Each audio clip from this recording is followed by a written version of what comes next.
Bonjour mesdames et messieurs, oui mon micro fonctionne, on va commencer à l'heure, c'est le but du jeu, encore une fois des festivals, que de commencer à l'heure et finir à l'heure pour permettre à tout le monde de profiter de la programmation de Polyteia. On est particulièrement heureux de vous retrouver pour ce deuxième jour de festival. Autour de cette question, sommes-nous toujours un pays libre ? Je me suis dit d'ailleurs que dans une journée qui était scandée ce matin par une manifestation anti-vax et ce soir par une manifestation CGT, on était finalement en plein dans le thème. Puisque depuis plusieurs années, effectivement, du mouvement des Gilets jaunes à la crise sanitaire, une vieille question politique semble refaire surface avec de plus en plus de saillance. Sommes-nous toujours dans un pays libre ? L'idéal de liberté est inscrit, semble-t-il, dans les entrailles du peuple français, peuple si politique et parfois si contradictoire, qui se méfie autant du libéralisme qu'il cite volontiers certains de ses plus grands penseurs libéraux, de Montesquieu à Raymond Aron, en passant par Tocqueville, Benjamin Constant ou Guizot. Un peuple si politique et si contradictoire qu'il semble avoir besoin de l'État tout en se plaignant de sa lourdeur, qu'il demande des protections tout en abhorrant l'excès de règles, qu'il se plaint de ne pouvoir plus rien dire en l'exprimant dans les médias, dans la rue ou sur les réseaux sociaux, qui se méfie du gigantisme de notre administration publique tout en réclamant toujours plus de chacune des strates du millefeuille territorial, qui aime être libre et, c'est pour le coup loin d'être contradictoire, aime avoir peur de ne plus l'être. Du code de la route à l'état d'urgence, du port du masque obligatoire au port de signes religieux interdits, des contrôles de l'URSSAF au 49.3, de la loi qui protège aux normes qui écrasent, qu'en est-il ? Notre liberté est-elle vraiment en danger ? Et si oui, qui en est responsable ? Est-ce l'État, dont l'administration, la centralisation et l'excès normatif finiraient par écraser la société, ces lois qui emmerderaient les Français, pour reprendre la formule d'un ancien président de la République, au lieu de les libérer ? Est-ce les médias, qui sont aux mains de grandes entreprises et qui polisseraient la parole pour la rendre conforme à un seul ordre du monde ? Est-ce les grandes entreprises qui échappent justement au contrôle des États et dont certaines des innovations technologiques limiteraient nos libertés ? Ou bien est-ce les citoyens eux-mêmes, nous, qui en demandant toujours plus de précautions, plus de répression, plus de contrôle, plus de sécurité, refermeraient sur eux-mêmes, sur nous-mêmes, le piège que nous voudrions justement éviter ? C'est à quelques-unes de ces questions que nous allons tenter de répondre aujourd'hui avec trois intellectuels qui ont la particularité d'être engagés dans la cité, tous les trois. D'abord, Gilles Clavreul, vous êtes haut fonctionnaire, ancien élève de l'ENA, vous avez travaillé au sein de la préfectorale, mais aussi des hôpitaux de Paris ou encore au ministère de l'Intérieur. Vous avez aussi été au cabinet du président François Hollande de 2012 à 2014 en charge de la modernisation et de l'action territoriale. Vous avez été à partir de 2014 délégué interministériel à la lutte contre le racisme, l'antisémitisme et la haine anti-LGBT, la DILCRA. Vous avez aussi une activité intellectuelle et politique. Vous êtes l'un des cofondateurs du Printemps républicain avec Laurent Bouvet, Denis Maillard ou encore Amine El-Khatmi. Vous êtes aussi à l'origine du think tank L'Aurore, qui est présidé par Jean Glavany. En 2021, vous avez publié, alors je ne le prends pas parce qu'il est en bas de la pile, un livre aux éditions de l'Observatoire que vous retrouverez dans la librairie, Dans le silence de l'État, comment l'impuissance publique livre la société à elle-même. Thomas Guénolé, vous êtes professeur de sciences politiques. Dans le cadre de votre réflexion sur la vie politique, vous avez notamment publié La mondialisation malheureuse en 2016, Antisocial en 2018, La fin des haricots qui vient de paraître en 2023, qui est aussi dans la librairie, ou encore Le souverainisme dans la fameuse collection Que sais-je. Vous vous êtes aussi engagé en politique, notamment au sein de la France Insoumise. Vous avez notamment été responsable de l'école de formation créée par le parti. Vous avez rompu avec la formation en 2019, lui reprochant une organisation que vous qualifiez de dictatoriale. Une expérience et une analyse que vous raconterez en 2019 dans un livre, La chute de la maison Mélenchon. Et enfin, Gaspard Koenig, vous êtes philosophe et écrivain, ancien élève de l'École normale supérieure de Lyon. Vous avez notamment développé votre pensée à la suite de la découverte des penseurs libéraux. En 2013, vous avez fondé le think tank Génération Libre, qui visait justement à défendre les idées libérales en politique publique et de les défendre. En 2021, vous franchissez le Rubicon pour vous engager en politique en fondant le parti Simple. Candidat à la dernière élection présidentielle, vous avez dû y renoncer après avoir échoué à obtenir les 500 parrainages. Vous nous disiez à midi 107, c'est ça ? C'est pas si mal. Vous êtes l'auteur de nombreux ouvrages, romans et essais, dont Le Révolutionnaire, l'Expert et le Geek en 2015, Voyage d'un philosophe au pays des libertés, Notre vagabond de liberté à cheval sur les traces de Montaigne, vous passez d'ailleurs dans les Vosges, pas très loin d'ici, Simplifions-nous la vie en 2021, ou encore, je pense que c'est le dernier, Contraint, où vous remettez en cause le principe de l'élection présidentielle. Gilles, ma première question va s'adresser à vous. J'aimerais que vous preniez la parole pour commencer ce débat. La première partie de votre livre dont je parlais est consacrée à la façon singulière dont l'État en France a progressivement conquis une forme d'autonomie et surtout a construit sa légitimité. Alors j'aimerais peut-être en introduction de cette rencontre, parce que je pense qu'on va pas mal en parler de l'État, que vous reveniez à grands traits justement sur ces étapes qui ont permis de bâtir l'État moderne dans notre pays, et que vous vous attardiez particulièrement sur la façon dont l'État est progressivement passé, selon vous, d'un adversaire des libertés à un garant des libertés. Vous dites que l'on passe en quelques siècles d'une liberté malgré l'État à une liberté dans l'État. Merci. Je crois que je dois ma première prise de parole au fait que je suis l'aîné de ce plateau et de très loin, mais j'avoue que c'est plutôt agréable et il y a un moment dans la vie où ça doit arriver. Ça me permet aussi de peut-être d'y camper un rôle qui sera peut-être celui du rabat-joie, c'est-à-dire c'est pas forcément celui qui apporte les mauvaises nouvelles, le rabat-joie. On a même, pour paraphraser Freud, on a un peu tendance à céder dans notre pays plus qu'à notre tour au narcissisme des mauvaises nouvelles, c'est-à-dire il y a un plaisir à se flétrir et à noircir délibérément le tableau, et je pense que sur les sujets des libertés publiques en particulier, il est toujours bon que la conscience soit en éveil, mais il n'est pas toujours nécessaire non plus de se croire à l'aube de la dictature, voire déjà dans la dictature, éventuellement le clamer sur tous les toits, quand ce n'est quand même pas tout à fait le cas. Et c'est un peu, entre autres choses, avec cette idée dans l'esprit que j'ai écrit ce livre, qui est de dire, et j'essaye de m'en expliquer ou de me dédouaner, que chacun le prendra comme il le voudra dès le début, en disant ce livre n'est pas étatiste, je ne suis pas un défenseur de l'État au sens où j'irai agiter des drapeaux et des crécelles et entonner je ne sais quel plaidoyer pro domo, puisque l'État est un peu effectivement ma maison professionnelle, même si je l'ai quitté pendant quelques années. Mais d'essayer de réfléchir sur la place singulière, et qui n'a pas tellement d'équivalent dans d'autres démocraties occidentales, qu'occupe l'État, où effectivement il a été à l'origine de la fabrication de la nation à partir d'éléments extrêmement épars. Ce sont les France dont parle Braudel, et c'est l'État qui a exercé ce travail de couturier, en fait, d'amener entre elles alors à la fois des territoires avec leur langue, leurs particularités culturelles, des grands, des princes, des puissants, mais aussi différentes strates sociales, différents groupes d'expression culturels, territoriaux, etc. Et donc évidemment, ce travail-là passe nécessairement par certaines étapes de coercition, par des rapports de force. Mais en fait, l'histoire de France, dans sa longue durée, nous enseigne que pas seulement, et même pas souvent, en réalité, et que le plus souvent, ce sont des alliances qui se sont nouées, souvent dans la difficulté, il est vrai, dans la tension par moment, et avec des retours en arrière extrêmement nombreux. À peu près 1 ou 2 fois par siècle, l'État français, de manière mais quasiment pendulaire, connaît une très grave crise. Elle peut être financière, elle peut être politique, elle peut être, disons, spirituelle au sens large du terme, mais c'est allé déjà très très mal depuis que la France ressemble à ce que l'on appelle la France, c'est-à-dire à peu près la toute dernière partie du Moyen-Âge, qui est à peu près le moment où je démarre la phase historique de mon propos. Donc on est très habitué à vivre dans des crises, et quasiment des crises existentielles, qui mènent la communauté nationale à se demander si elle va se survivre à elle-même, et à chaque fois, il y a une forme de reprise en main de l'État qui peut passer, on en parlait tout à l'heure en aparté au déjeuner, par quelque chose comme des coups de force, mais qui passe également par un processus de ressaisissement où tout à coup, la communauté nationale se dit ce qui nous lie, ce qui nous tient ensemble, ce qui nous lie aux deux sens du terme, et le mot peut paraître très ambivalent. Et là gît la question des libertés.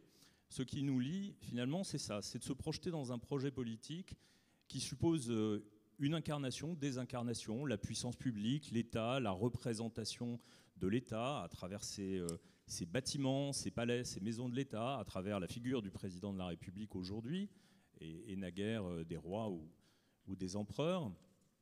mais aussi à travers tout un montage juridico-institutionnel extrêmement complexe qui a commencé à se construire il y a 7 siècles et qui, peu ou prou, est toujours à peu près aujourd'hui fonctionnant et agissant.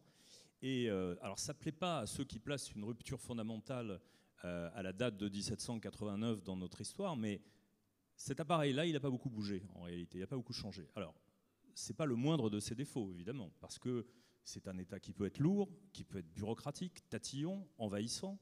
On en fait tous l'expérience dans nos vies.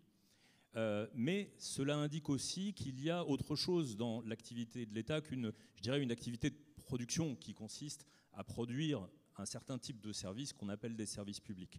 Il y a dans l'action de l'État toute une ingénierie symbolique qui fait au quotidien que nous nous reconnaissons dans une communauté de vues, d'intérêts, de sentiments. C'est complexe à démêler tout ça d'ailleurs, ce sont des choses un petit peu fines, complexes, et cette complexité nourrit notre propre ambivalence par rapport à l'État.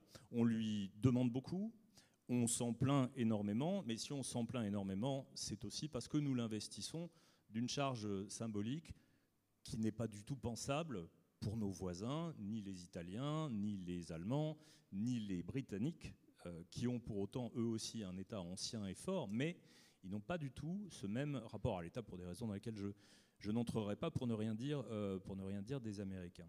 Donc l'État est au cœur de ces préoccupations-là, et forcément quand on se pose la question des libertés aujourd'hui, on pose immédiatement la question de l'État.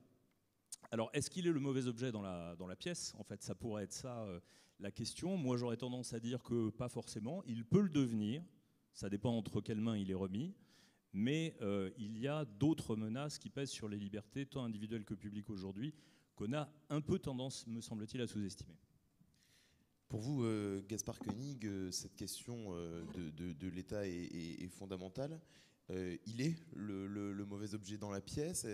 Est-ce que, comme le ver dans le fruit, finalement, il conduirait naturellement à une emprise sur la liberté qui finirait par restreindre justement la liberté des individus, du corps social ? Bonjour, ravi d'être là. Maintenant qu'on a écouté la doxa classique, on va pouvoir entrer dans le débat.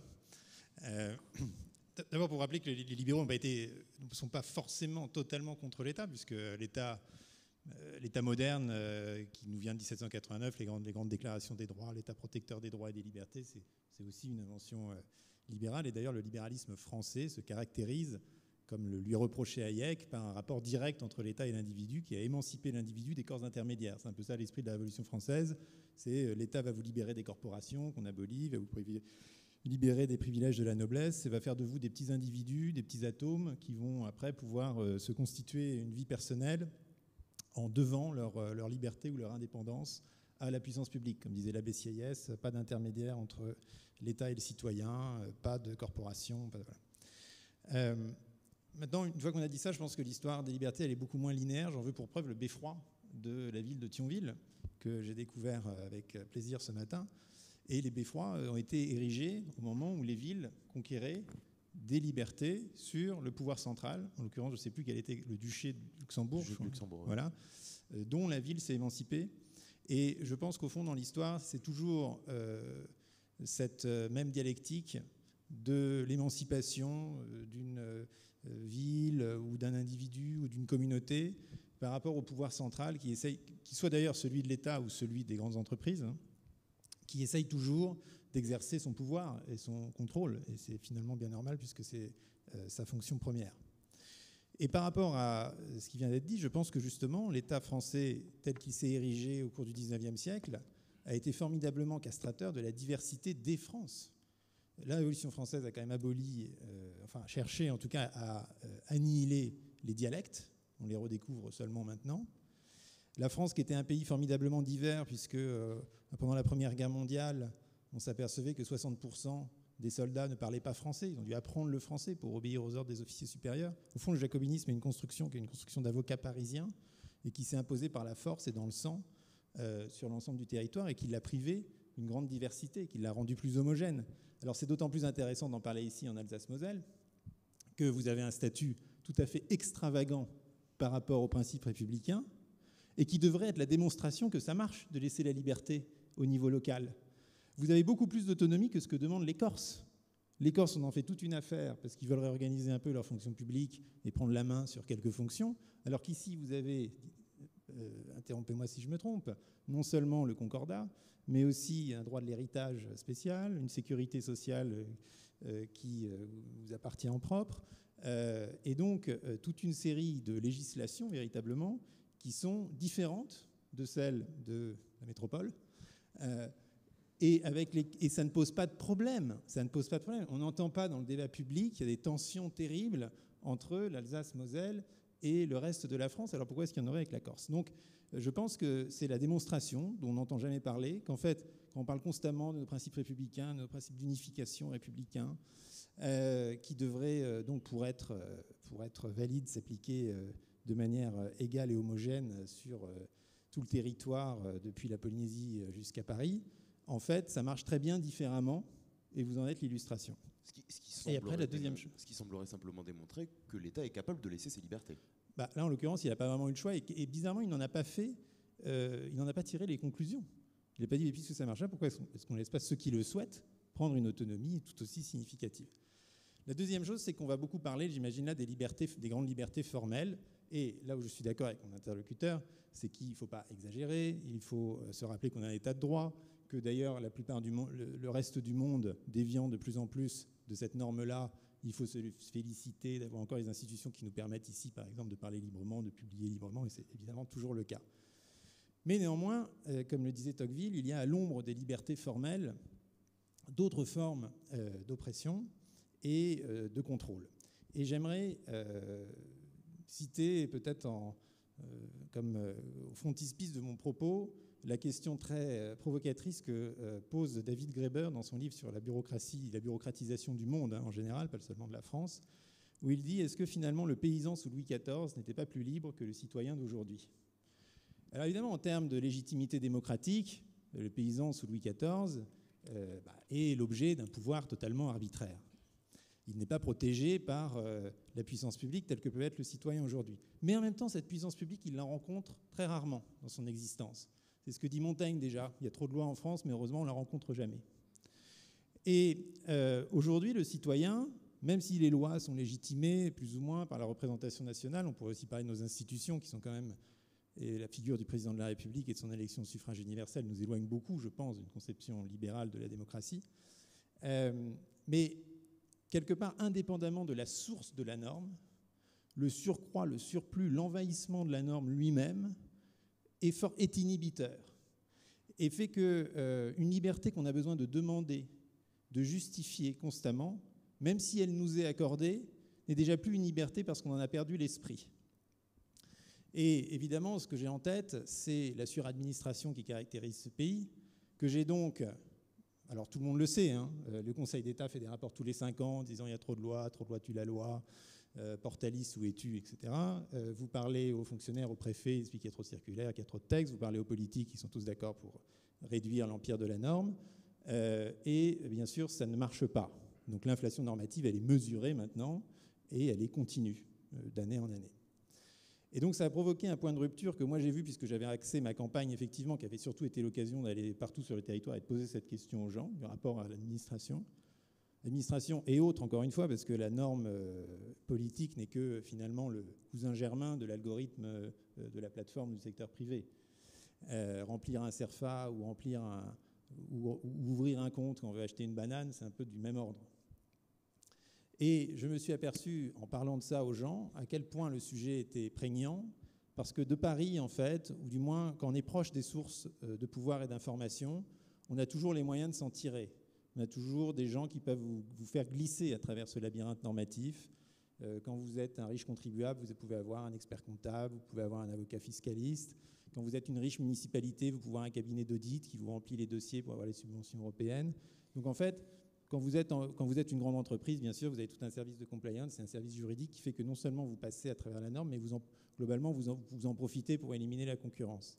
En revanche, quand vous êtes au bas de la chaîne, eh bien, vous êtes démunis et donc vous devenez hors la loi, parce que vous ne pouvez plus respecter la loi.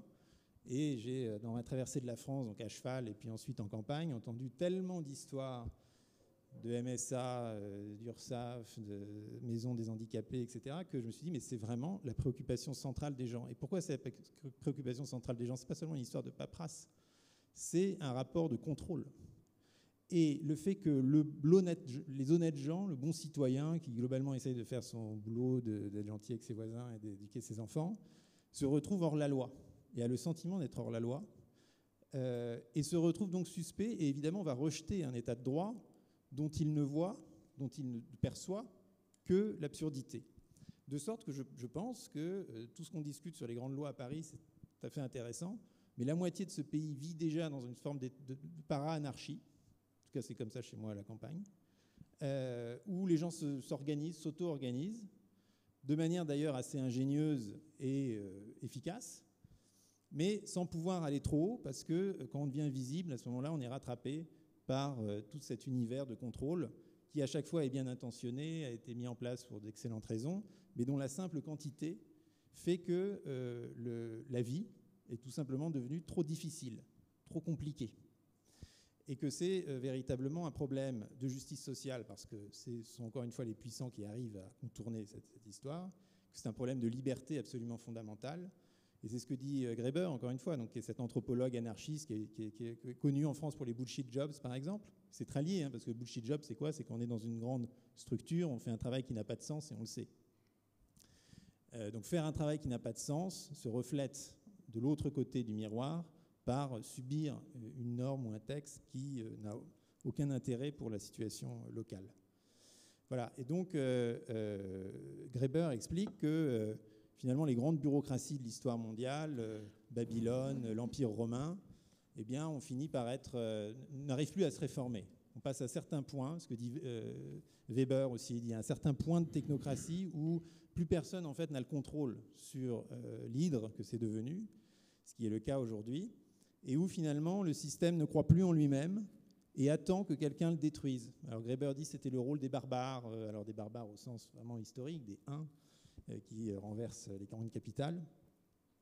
Donc politiquement aujourd'hui, moi j'attends les barbares sans impatience, mais sans frayeur.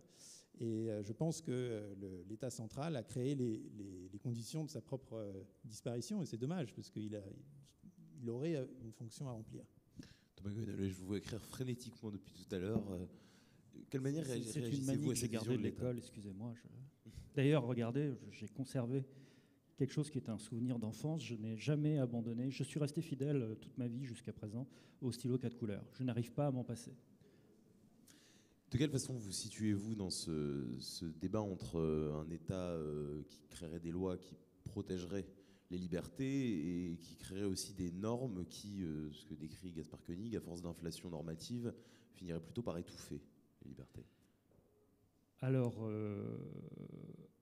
avant toute chose, je m'empresse de préciser que, à part pour l'extrême droite, j'ai travaillé pour tous les bords politiques. J'ai été conseiller de Jean-Louis Borloo, j'ai été conseiller de Jean-Luc Mélenchon, j'ai travaillé pour des députés de droite, pour des députés de gauche, etc. Je le précise d'emblée parce que c'est très difficile en France de faire accepter l'idée qu'on peut parfaitement travailler avec absolument tout le monde. C'est juste qu'on va davantage travailler sur tel thème que sur tel autre, parce que sur les autres, on n'est pas d'accord avec la personne pour laquelle on travaille. Et c'est très très difficile à faire passer cette idée-là, de chercher à tout prix les points de convergence et non pas de chercher à tout prix les points de divergence. Ça, c'est un premier point en ainsi, j'allais dire. Deuxième élément, nous avons en France, mais la France n'est pas la seule, mais puisque le débat est posé pour la France. Oui. Donc nous avons en France, me semble-t-il, tout ce que je vais dire là, ça n'engage que moi par définition, hein, une culture de la soumission particulièrement prononcée, notamment du fait du fonctionnement extrêmement bourrin de notre système scolaire. La prison et l'école sont les deux seuls endroits où vous avez besoin de demander la permission pour aller pisser. Posez-vous des questions. Et j'ajoute que nous avons, dès qu'il est question des libertés, nous avons l'habitude de considérer que, quelque part, C'est normal d'avoir un État écrasant parce que telle est la culture de la France et que quelque part, mais ça ne tombe pas du ciel, ça, c'est quelque chose que nous avons appris à l'école aussi. Nous avons eu droit à une mythologie qu'on appelle roman national ou mythe républicain, appelez ça comme vous voulez, qui nous explique que l'État fort qui nous emmène quelque part, c'est bien. Et c'est quelque chose de vraiment très présent en France. Moi, je ne suis pas d'accord avec ça. J'ajouterais, mais là on touche à quelque chose à un point plus délicat, et donc s'il y en a que je blesse en disant ça, j'en suis sincèrement désolé, mais je m'efforce d'être sincère. La nation, la France, mais toutes les autres, hein, la nation est une croyance collective. Vous n'avez jamais rencontré la nation, c'est normal, c'est parce que ça n'existe pas. La nation, c'est une fiction qui permet de donner, qui permet à des gens que vous ne connaissez pas de donner des ordres à des gens qui ne se connaissent pas, généralement pour aller infliger des choses à des gens qu'ils ne connaissent pas non plus. C'est juste un élément d'optimisation organisationnelle, comme toutes les fictions collectives. Mais comme on nous a inculqué de manière totalement artificielle, ce n'est pas spontané. La preuve, vous seriez né de l'autre côté des Pyrénées, par exemple, vous n'adhéreriez absolument pas à cette fiction. C'est bien la preuve que c'en est une.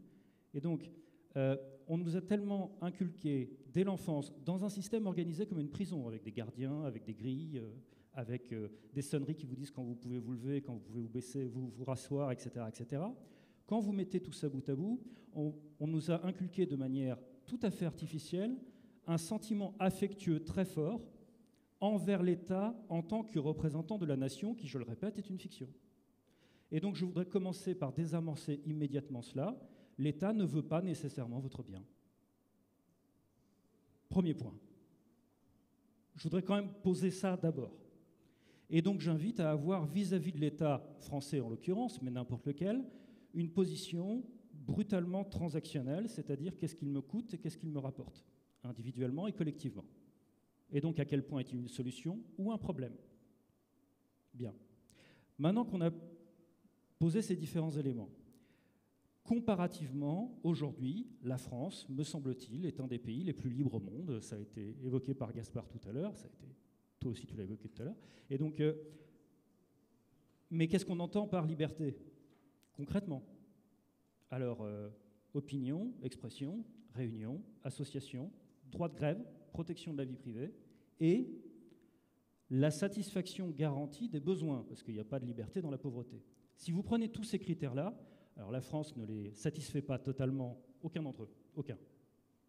Mais quand on se compare, il y a moyen de se rassurer. Ça, c'est mon premier élément de réponse. Deuxième élément de réponse, il y a quand même une dynamique aujourd'hui. Une dynamique qui est que nous reculons.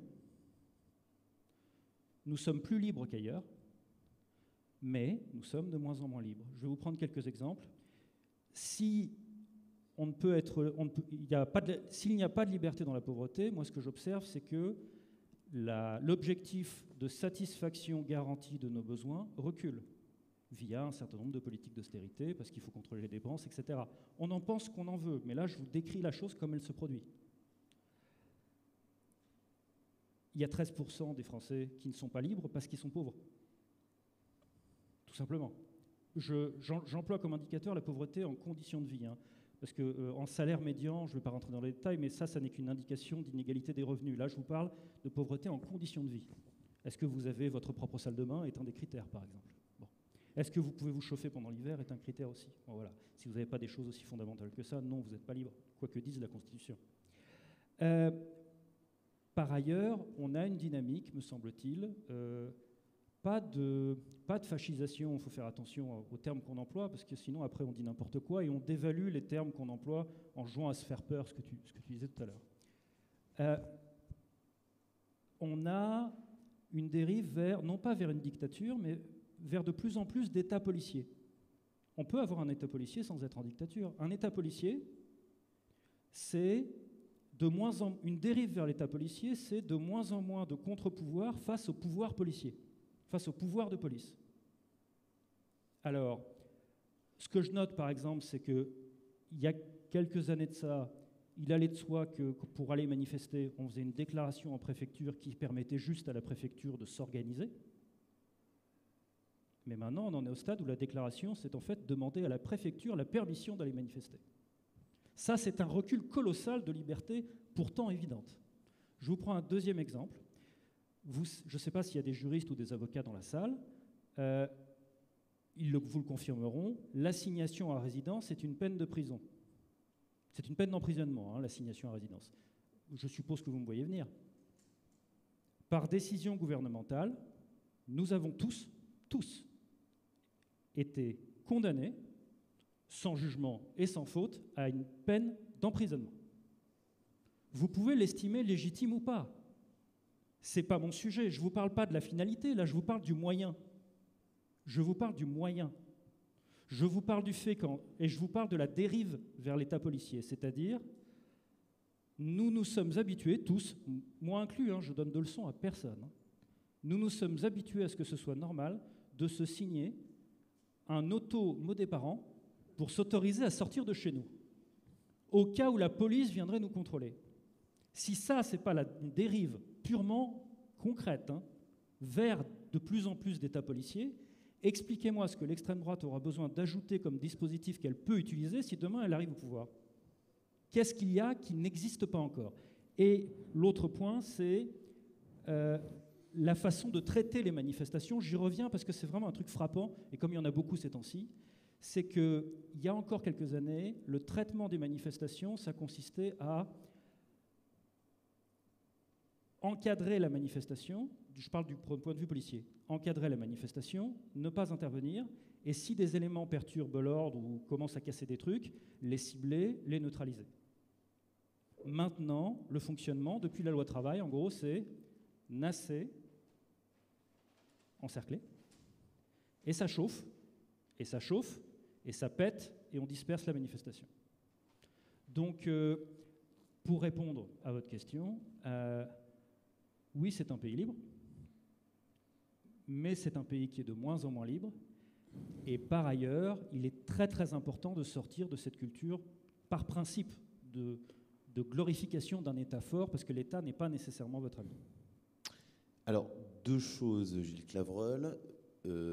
D'abord, simplement pour revenir à la question de la bureaucratie, vous expliquez dans votre livre à quel point l'ambition de simplification, de réforme de l'État, de réduction budgétaire, de New Public Management, etc., a créé l'inverse en termes d'inflation normative de ce qu'elle était censée produire. Donc j'aimerais simplement que vous reveniez sur ça parce que je pense intéressant par rapport à ce qu'a dit Gaspard. Et puis ensuite, élargir la porte que vient d'ouvrir Thomas sur la question sur la façon dont la sécurité publique est un moyen parfois pour l'État de réduire les libertés. Ouvrir les portes, je ne sais pas, enfin pas les enfoncer, j'espère quand même, surtout si elles sont déjà ouvertes. Juste avant de reprendre, de répondre à vos questions, le fil de mon propos, deux petites remarques comme ça, clin d'œil en s'amusant. Maintenant, je comprends mieux ta capacité à passer du rouge au bleu, du bleu au vert. Bon, c'est juste pour te taquiner, excuse-moi. Et puis là, je vais faire part d'une déception profonde parce que je me suis occupé d'affaires corse quand j'étais à l'Élysée. C'était vraiment l'un des sujets les plus passionnants que j'ai eu à traiter d'ailleurs.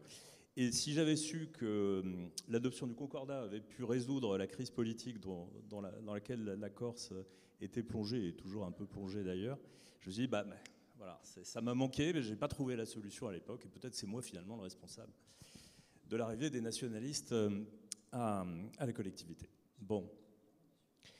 Pas tous. Comme partout d'ailleurs. Alors, pour essayer de répondre à votre question, sur la bureaucratisation, il s'est passé une espèce de basculement, mais très progressif, qui démarre à la fin des années 70, début des années 80. Et c'est une espèce d'inflexion qui concerne d'abord le monde anglo-saxon, dans lequel l'État va devenir un peu le centre du problème. C'est la fameuse phrase de Reagan, « l'État n'est pas la solution, l'État est le problème ». Alors, une phrase comme ça, pour les raisons historiques qu'on disait tout à l'heure, n'est pas du tout recevable en contexte français. Elle n'a pas été reçue comme telle d'ailleurs, mais progressivement, l'idée que l'État était au minimum à réformer pour se survivre à lui-même, pour s'améliorer, pour devenir plus juste, plus égalitaire, plus performant aussi, pour également s'insérer dans un projet qui était un peu l'au-delà du progressisme après la fin des idéologies, c'est-à-dire l'Europe, il fallait consentir à un certain nombre d'efforts. Et c'est comme ça qu'ont été reçues des thèses qu'on a appelées un peu plus tard néo-managériales et qui ont eu énormément d'influence dans la sphère publique. Elles n'ont pas été portées par des ultralibéraux, des disciples de Hayek du tout. Elle a plutôt été portée par la deuxième gauche, en réalité, où se mélangeaient, se côtoyaient volontiers des gens qui étaient à la croisée de deux mondes, intellectuels et hauts fonctionnaires, puis bientôt de trois, intellectuels, hauts fonctionnaires et gens du monde de l'entreprise, et qui ont cherché à porter un discours de modernisation de l'État. Mieux d'État, voilà, un État plus performant et mieux à même de rendre un service plus adéquat au public. Inutile de vous dire que le tout jeune aspirant au fonctionnaire, puis au fonctionnaire que j'étais, a adhéré sans réserve aucune à ce discours-là, sans réserve aucune, jusqu'à temps de voir les effets que ça pouvait produire. Mais enfin, grosso modo, il y avait un consensus assez fort au sein de la haute fonction publique, parmi les élites politiques. Certains l'ont critiqué d'ailleurs très vertement, ce consensus. Ils ont appelé ça la pensée unique ou le cercle de la raison, etc. Les uns pour les... Bah oui, quand même. Il vient de me dire, t'es vraiment vieux quand même. Oui. De fait, oui. Il faut bien que ça arrive à un moment. Donc ce discours était très en phase avec l'ère du temps, du tournant des années 90-2000. Puis on passe à l'action véritablement, et le discours managérial rentre dans la pratique des politiques publiques. Et on se met à réorganiser l'État à vaste échelle. Mais ce qui se passe assez progressivement, d'abord on s'aperçoit assez vite justement, que certaines des doctrines managériales qui ont été utilisées dans le monde de l'entreprise sont certes transposables à certaines activités bien identifiées de l'État. Tout ce qui est chaîne de production, en gros, ça ressemble beaucoup à des process qu'on fait dans le privé. Et pour cause, il y a tout un tas d'activités qui se mènent de par le monde, aussi bien de par la puissance publique que de par des investisseurs privés. L'éducation, la santé, et pas mal d'autres encore. Donc oui, en effet, il y a certaines fonctions que l'on peut rationaliser, optimiser, numériser. On l'a fait. Ça a apporté des contraintes et nouvelles qu'on commence à découvrir maintenant et dont on commence à prendre la mesure, ce qu'on appelle l'électronisme par exemple, mais ça a aussi quand même beaucoup simplifié le quotidien de l'immense majorité des Français. Donc il n'y a pas que des choses négatives dans tout ça, loin de là. Et puis, grosso modo, c'est quand même le fait de faire pénétrer le progrès technique dans tout ce qu'il peut apporter au sein de la sphère publique, et là non plus, moi, j'ai pas de réticence philosophique contre ça.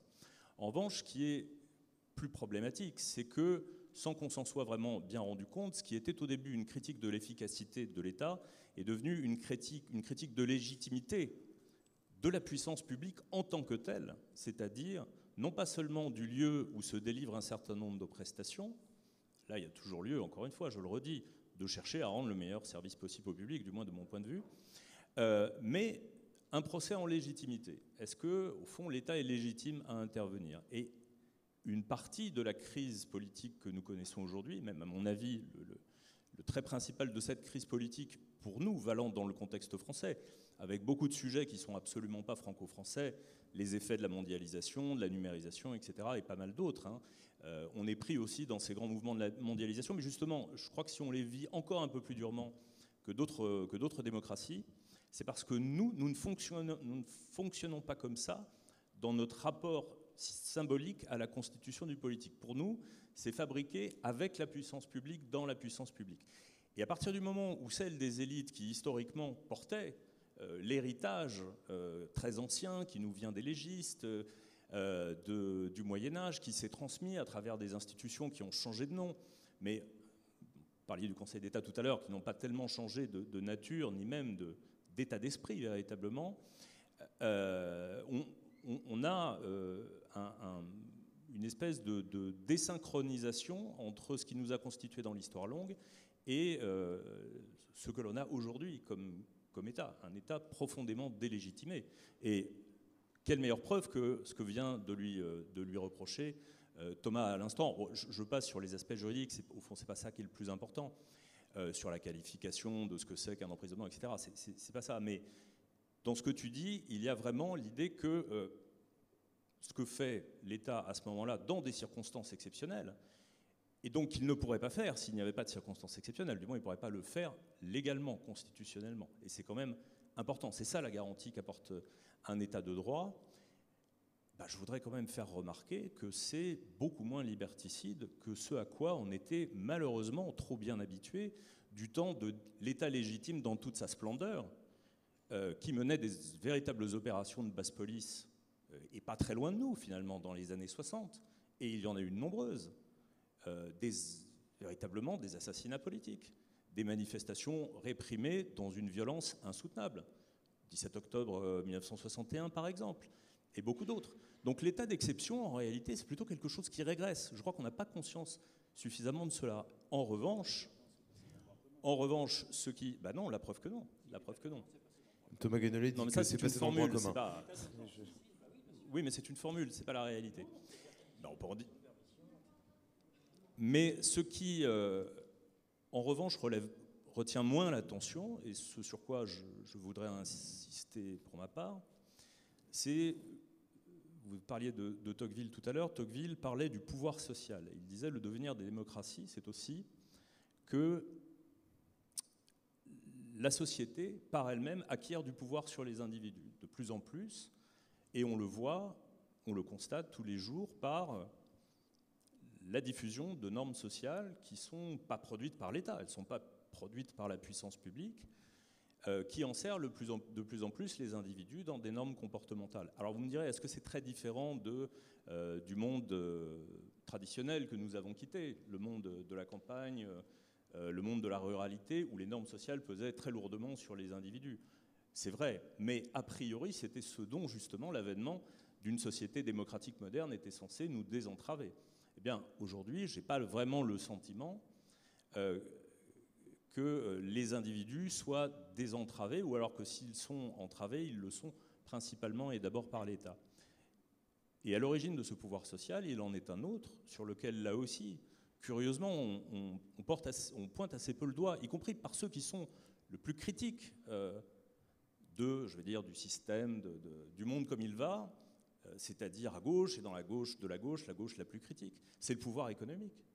Parce que je veux bien qu'on dise qu'il faut absolument taper sur les centrales nucléaires et que c'est l'essentiel du combat de demain. C'est un débat tout à fait légitime par ailleurs, mais tout de même, la puissance qu'ont acquise aujourd'hui une poignée de sociétés qui sont de naissance très récente sur nos vies, à nous tous, sur toute la planète pour le coup, la quantité d'informations détenues sur nous hors de tout contrôle démocratique pour le coup est considérable. Et là, qu'est-ce qu'il nous reste d'autre pour équilibrer un minimum, un tant soit peu ces pouvoirs-là? Il nous reste des systèmes de régulation étatiques ou para-étatiques, institutionnels, publics en tout cas, au niveau national, mais c'est bien sûr très insuffisant, et donc beaucoup plus au niveau européen, voire au niveau international. Voilà, qui dit politique dit contrainte de toute façon, et évidemment il y a toujours à avoir un œil vigilant contre toutes les pressions que peut exercer sur les individus le pouvoir politique, mais il n'y a pas ailleurs que dans le lieu du politique que puisse s'exercer cette action qui consiste à se désentraver des pesanteurs qui pèsent sur l'individu, ou du moins tenter de le faire. Et le premier acte de ça, c'est d'investir le débat public. Ce débat public aujourd'hui, il connaît une formidable régression. Voilà, commençons par là. Gaspard Koenig, lorsque vous plaidez pour un moins d'État, tout de même, en tout cas pour laisser davantage la société libre, est-ce que cette société, en quelque sorte livrée à elle-même, ne produit pas davantage d'affrontements en faveur des plus forts, de conflits d'usage, notamment autour de la question des ressources, aussi de domination, et in fine devient davantage un danger pour les libertés que, au contraire, avec cet État, ou en tout cas avec des formes de régulation sociale qui les contrôlent? Voilà, ça c'est l'objection classique à laquelle je vais me faire un plaisir de répondre par des exemples extrêmement concrets. Disons la politique, disons de la liberté, parce que la liberté n'apparaît plus jamais dans le discours public. Vous remarquerez qu'on ne fait jamais une loi en disant mais là ça va donner plus de liberté. Non, on dit ça va donner plus de santé, ça va donner plus de pouvoir d'achat, mais la question même de la liberté, parce qu'elle n'est pas quantifiable, n'est plus intégrée en fait à la fabrique des politiques publiques. Et c'est pour ça que je m'oppose avec tout autant de force au discours néo-managérial. de l'efficacité des politiques publiques, par exemple. Parce que ça aboutit à quoi? Ça aboutit, par exemple, à faire... Je vais prendre là plein d'exemples hyper concrets. Ça aboutit à faire les communautés de communes. Vous dites les communautés de communes, c'est formidable, ça crée des synergies, ça va permettre de ramasser les poubelles ensemble, de mettre les réseaux d'eau en commun, etc. Et c'est vrai. Et d'un point de vue purement utilitariste, je suis persuadé que c'est relativement efficace. Mais il y a un autre critère qui n'entre pas du tout en ligne de compte dans ce raisonnement, et la Cour des comptes d'ailleurs, qui a sorti un rapport sur la décentralisation il y a 15 jours en disant qu'il faut plus de décentralisation, dit « Ah oui, mais les communautés de communes, c'est très bien, d'ailleurs il faut que les communes fusionnent, il faut qu'il n'y ait plus que 5000 communes comme en Allemagne. » Mais la question de la liberté, si on l'a posée, la question de la liberté, c'est le rapport au maire aujourd'hui. Parce que le lieu démocratique où s'exerce encore un semblant de véritable délibération et de contact entre le citoyen et le pouvoir qui le régit, c'est la commune, c'est comme ça. Les gens s'adressent à leur maire. Le président de la communauté de communes, c'est déjà trop loin. C'est déjà une technocratie, la communauté de communes. Et donc, une politique de liberté, pour moi, j'ose pas dire libérale parce que ce mot est tellement infernal que je préfère ne plus l'utiliser, mais une politique de liberté, ça consiste à dire, mais vous avez fait le choix démocratique de privilégier la commune sur l'interco, même si c'est moins efficace. Vous préférez garder votre hôpital de proximité, même s'il est moins bon, même si peut-être il y aura plus de morts, il y aura plus de maladies nosocomiales, mais parce que vous l'aimez bien, parce que vous voulez l'avoir à côté de chez vous, vous êtes informé, vous voulez prendre cette décision, et ben c'est là que doit s'exercer votre liberté, votre pouvoir de choisir, au fond, quelque chose d'inefficace, mais qui a un rapport à la communauté, peut-être un rapport à votre environnement, qui pour vous est plus important. Et c'est la même chose d'ailleurs sur l'utilisation des nouvelles technologies qui priment toujours, qui sont... J'avais écrit tout un livre sur l'intelligence artificielle, j'avais fait toute une enquête là-dessus. Elles sont imprégnées d'utilitarisme. On va vous donner la route qui est la plus rapide, qui est la plus courte. Mais tout ça, c'est une idéologie, c'est pas objectif l'utilitarisme, c'est une certaine norme qu'on vous impose. Et donc le pouvoir reprendre ce contrôle en disant bah non, mais moi j'ai envie de prendre un chemin plus long, j'ai envie de m'arrêter, j'ai envie d'avoir un hôpital dans ma commune, etc. C'est là qu'on exerce en fait son humanité et sa capacité d'imagination sociale.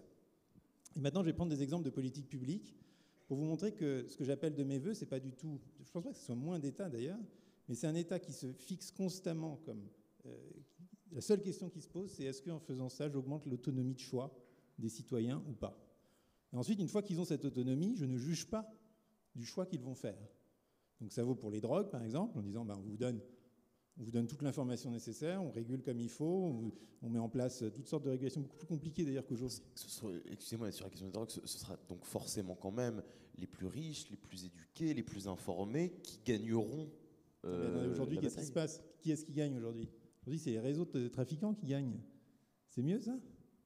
Enfin, quelle est cette histoire de plus riches, plus informés? Aujourd'hui, c'est les plus riches et les plus informés qui profitent de la suradministration parce que c'est les insiders. C'est les insiders du système qui tirent profit de la complexité normative. Et c'est les outsiders qui la prennent en pleine poire.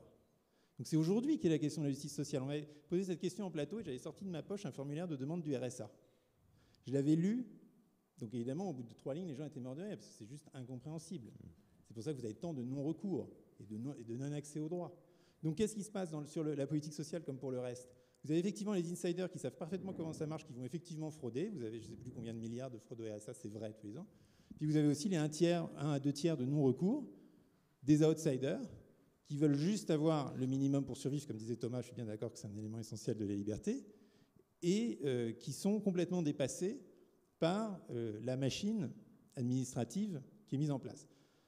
Et je continue sur l'exemple de la lutte contre la grande pauvreté, puisque c'est un bon exemple. Aujourd'hui, la lutte contre la pauvreté, vous voyez, on met beaucoup d'argent dedans.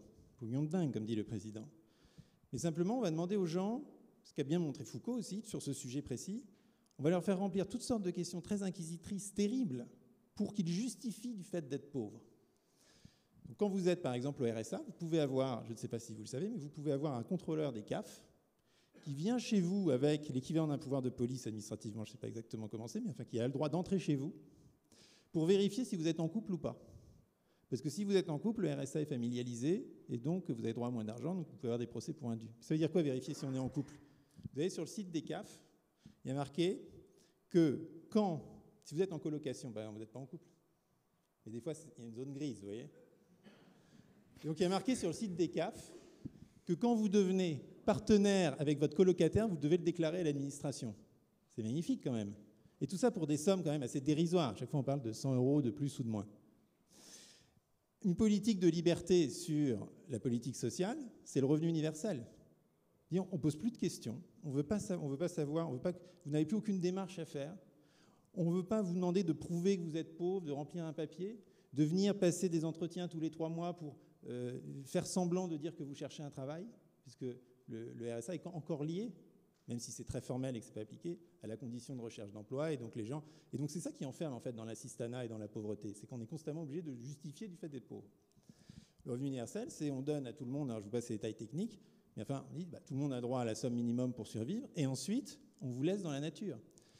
Et j'ai discuté récemment avec un haut bonnet de la Macronie qui me dit, parce que moi j'ai essayé longuement de vendre ce genre de politique, maintenant j'abandonne, je pense que c'est foutu, mais qui me dit, oui, mais tu sais, on a failli le faire, ton revenu universel, y compris dans la campagne 2022. Je dis, ah bon, et donc, il dit, oui, mais le problème quand même, c'est on ne peut pas suivre les gens. Et c'est ça, en fait, le rêve de la politique managériale actuelle. C'est, même si on veut faire le bien des gens, on veut les suivre, on dit, ah ben on va vous donner ça, puis après on va pouvoir faire la statistique de qui a fait quoi avec cet argent, et puis ensuite on va donner accès à une formation, et puis avec cette formation on va pouvoir faire ceci, cela, etc. Mais on dit, mais juste, donnez-leur de quoi faire leur choix, et puis vous allez voir, ça va très bien se passer. Mais simplement, vous allez arrêter de planifier. On ne vous demande pas de l'anticiper. On ne vous demande pas d'anticiper les effets, d'anticiper si ça va faire de la croissance, si ça va... Laissez faire. Et pareil pour l'autonomie locale. La boutade sur la Corse, c'était vraiment malvenu, parce que, où elle montre justement que l'autonomie locale, c'est pas que tout le monde va avoir le concordat, c'est que localement, les gens vont adopter des systèmes de gouvernance différents, variés, et puis on va bien voir ce que ça donne. Et puis s'ils ne sont pas contents, ils en changeront. Donc le revenu universel, l'autonomie locale, tout ça, c'est le même principe. Il y a de l'État là-dedans. Le revenu universel, il faut bien quelqu'un pour gérer tout ça, prendre l'impôt sur le revenu, le redistribuer. Enfin, c'est d'ailleurs assez redistributif comme politique, c'est plutôt quasiment interventionniste. Donc ce n'est pas la question de plus ou moins d'État, c'est la question est-ce que l'État est là pour vous guider dans votre vie vers plus d'utilité, et pareil pour les communautés de communes, ou est-ce que son rôle, c'est de vous donner les conditions d'information, et y compris financières, dans lesquelles vous pouvez ensuite, individuellement et avec votre communauté, faire vos propres expérimentations. Parce que ce qui me gêne le plus, et je finirai là-dessus dans cette société actuelle, c'est la réduction de la zone d'errance. Une société a besoin de zones grises pour fonctionner. Aujourd'hui, moi, le truc qui me rend fou, qui m'empêche de dormir le soir, c'est que pour prendre un billet de train aujourd'hui pour venir, y compris un billet de TER, je dois renseigner mon identité. Ça, c'est grâce aux lois antiterrorisme du président Hollande, qui a dit désormais... Encore un coup de Gilles Clavreul. Non mais c'est vrai, c'est vrai. C'est dans cette loi qui a permis à la SNCF de demander l'identité, soi-disant pour lutter contre le terrorisme. Enfin, on rit, quoi. On rit. La CNIL s'y est d'ailleurs opposée. Droit à l'anonymat, dit la CNIL, mais droit à l'anonymat n'est marqué nulle part dans nos textes. Et donc désormais, vous ne pouvez plus circuler sur le territoire, voiture, train, même les trottinettes maintenant à Paris vous demandent de scanner votre carte d'identité. Vous ne pouvez plus vous déplacer anonymement sur le territoire. C'est-à-dire que tous ces espaces d'errance, ces espaces où on ne sait pas trop ce qui se passe, mais les gens circulent, sont petit à petit, et puis ça arrive, et puis maintenant, la dernière étape, c'est ce sur quoi ouvre un dernier rapport du Sénat, c'est la reconnaissance faciale qui va être testée pendant les Jeux Olympiques. Et là, quand on commence à tester ce genre de dispositif, c'est évidemment pas où on s'arrête. Il y a certaines villes qui commencent à les tester aussi. Et donc, où vous soyez dans l'espace public et pour votre bien, et y compris en vous disant, mais regardez, vous êtes libre, si vous demandez l'autorisation, on va vous l'accorder. Mais moi, le point de la liberté, c'est de demander d'autorisation à personne, d'avoir les moyens de faire quelque chose qui ensuite ne regarde que moi et qui me laisse la possibilité de faire des erreurs. Parce que la liberté, elle permet quoi? Elle permet de faire des erreurs. Errance, erreur, tout ça, c'est la même chose. C'est comme ça que marche l'évolution naturelle, c'est comme ça que marche l'architecture. C'est en faisant des erreurs qu'on apprend, qu'on corrige et qu'on avance et qu'on prend des chemins de traverse et qu'on constitue des personnalités singulières. Je crois que Gilles voulait réagir à vos propos et ensuite Thomas. Je vais passer mon tour parce que là, il y en a trop. Il faut que je condense. Alors d'abord Thomas et ensuite Gilles. Alors, je me suis juré il y a quelques années maintenant de faire la chose suivante dans mes activités dans le débat d'idées. C'est, si tu soulèves des problèmes, on en parlait tout à l'heure, si tu soulèves des problèmes, tu dois proposer des solutions. Donc vous aviez eu la gentillesse tout à l'heure de mentionner mon bouquin « La fin des haricots », donc, qui est sorti. C'est un bouquin d'écologie des solutions. D'habitude, vous avez un bouquin entier de diagnostic et puis une conclusion avec un peu de solutions. Moi, j'ai fait le contraire. C'est l'intro qui parle des problèmes et ensuite, tout le bouquin, c'est des propositions de solutions. Je suis dans le même état d'esprit aujourd'hui par rapport au sujet qui nous préoccupe, c'est-à-dire que je voudrais faire 3 propositions aussi précises que possible pour ce que Gaspard appelle une politique de liberté. Donc, comme ça, au moins, on pourra se positionner par rapport à quelque chose. Sinon, voilà. Donc, j'ai noté, et ça m'agace prodigieusement, puisqu'on partage nos agacements, j'ai noté un effet cliquet ridicule, qui devient ridicule, des politiques de sécurité, préventive de sécurité. C'est-à-dire que ça se voit particulièrement sur les codes couleurs. On est en vigilance, je sais pas moi, orange, et puis rouge foncé, et puis ah merde, il n'y a rien après rouge foncé, on fait quoi? Écoute Roger, je pense qu'on devrait rajouter un niveau écarlate, ouais, qui existe. Hein. Hop, on met écarlate, et puis après on met quoi? Écarlate foncé, après je sais pas, enfin... Et on ne redescend jamais, vous avez remarqué? On ne redescend jamais. Pourquoi? Parce que si jamais un truc pète, n'importe lequel, et que vous êtes le gouvernement qui avait redescendu le dispositif, vous avez peur de passer pour un con. En gros, c'est de ce niveau. Hein. Et puis parce qu'on ne sait jamais. Et donc, pareil, les dispositifs, les différentes lois antiterroristes, les différentes réformes qui reviennent sur des libertés pour avoir plus de sécurité ou que sais-je. Il manque, me semble-t-il, une culture de l'évaluation, c'est-à-dire combien d'attentats à la surveillance de masse qui fait que nous sommes tous sous surveillance informatique des services secrets français, tous, depuis la loi renseignement, entre autres. Quel a été le bilan concret de surcroît de sécurité? S'il n'y en a pas, il faut faire sauter le dispositif, puisqu'il est liberticide et qu'il coûte un bras. Et donc, à quel moment on a une culture de l'évaluation des mesures qui nous ont enlevé des libertés pour, ici, insérer le gain que vous voulez? Moi, je suggère donc une grande évaluation rationnelle des gains ou pas concrets, des dispositifs en général qui nous ont enlevé des libertés, et en particulier les lois sécuritaires. Ça, c'est ma première proposition. Il y a énormément de choses à supprimer, simplement parce que ça nous enlève des libertés et ça n'a rien apporté par ailleurs. La vidéosurveillance massive dans les villes ne sert à rien, par exemple. Vous voyez? Et ça coûte cher. Deuxième proposition. J'ai longtemps cru à la démocratie représentative, je n'y crois plus du tout. Alors maintenant c'est plus facile de le dire parce qu'on a eu droit à la grande foire à l'Assemblée nationale, donc maintenant ce discours passe mieux. Il y a encore 3 mois, j'avais du mal à convaincre les gens que finalement avoir des politiciens professionnels élus qui ensuite vont se foutre sur la gueule avec une majorité relative ou absolue qui gouverne pour une clientèle minoritaire dans la population, soit dit en passant, en fait non, c'est pas un bon système. Maintenant, on peut commencer à le dire sans passer pour un illuminé. Et donc, je suis pour une forme de démocratie directe qui s'appelle la stococratie, c'est-à-dire je suis pour que nos assemblées soient systématiquement intégralement tirées au sort.